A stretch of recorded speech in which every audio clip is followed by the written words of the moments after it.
Okay, let me explain this last program that you got for me. You're going to create a game that you're going to design, and it has to use variables. So variables are the new thing. So you're going to get, basically, it's choose your own adventure a little bit. You need to rack up 35 points to get 100%. There are certain things that you're going to get graded on that are old school, including sounds, including costumes, including multiple backdrops, having some kind of theme, making it attractive, and making sure it's like actually feels like a real game. It's not just like walk across the screen, right? So make sure it's appropriately difficult and complex.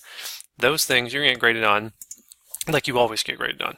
3 points each. So, like maybe your sounds weren't very good or whatever. But then, these new things, you're going to choose some of them, they're worth 8 points apiece. So if you did not use any of these new things, then you would have an F. But if you implemented keeping score and using the random number block and you did it well, then you did those two, you got 8 points for each one, you would have an A.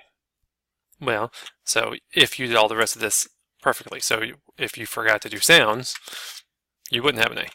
That makes sense? So you're going to rack up points by picking these out.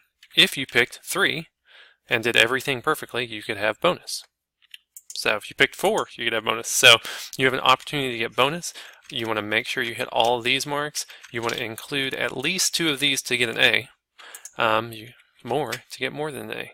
So you get to go through. Now I'll give you a link so you can open up this spreadsheet and play around and say, well, if I want to do a timer is actually pretty easy. So with schoolwork, boom, catch. If you have a game that's like catch as many enemies as you can in 30 seconds and you do it well, you get an A.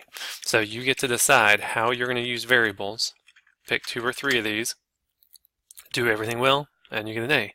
If you pick none of these, that's not good. So it's choose your own adventure. You have a menu and you have things that you're going to get graded on automatically. So make me an awesome game.